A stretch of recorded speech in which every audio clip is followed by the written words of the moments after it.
बलांगीर जिला पुईंतला ब्लॉक बुबेल अंतर्गत बेलपाहाली सरकारी उच्च प्राथमिक विद्यालय रे महाआडंबर वार्षिक उत्सव पालित होई। अवसर में पुईंतला ब्लॉक अध्यक्ष सरोज कुमार प्रधान मुख्य अतिथि एवं पुईंतला गोष्ठी शिक्षा अधिकारी लोकनाथ सुना मुख्य वक्ता, जिला परिषद सदस्य जोन नंबर 18 कुमारमणि सेठ बुबेल सरपंच श्रीमती सबिता मिश्र, वरिष्ठ समाजसेवी सानंद मिश्र, शिक्षाविद भगवान मिश्र, बुबेल क्लस्टर सीआरसीसी नित्यराज सेठ, गंडबाहाल सरकारी उच्च प्राथमिक विद्यालय प्रधान शिक्षक सुधांशु कुमार पाढ़ी, छता मखना सरकारी उच्च विद्यालय प्रधान शिक्षक तथा पूर्वतन जिला विज्ञान निरीक्षक नीलमणि पटेल, तरभार पूर्वतन अतिरिक्त गोष्ठी शिक्षा अधिकारी हरीश चंद्र साहू ब्लॉक विभिन्न विद्यालय शिक्षक शिक्षयित्री उपस्थित थिले। एही अवसर में विभिन्न प्रतियोगिता कृतित्व अर्जन करिथिबा छात्र छात्री को पुरस्कृत कराजिबा सह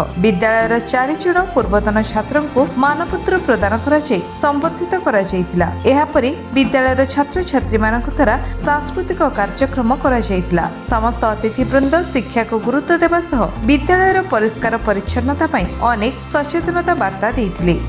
मोना करुणेशन प्रधान मु यूपीएस बेलबाली स्कूल सहकारी शिक्षक।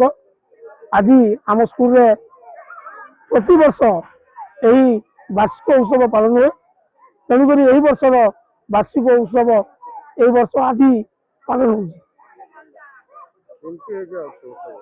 वार्षिक उत्सव पूरा बहुत धूमधाम एवं गाँव प्लस छात्र छात्री एवं आम जो शिक्षक स्टाफ जो समस्त उत्तम तरह संपर्क बल आज यही प्रोग्राम टी सक्सेस कर बलांगीर अंजी पृष्ठ रिपोर्ट विश्व विजय न्यूज ओडिशा।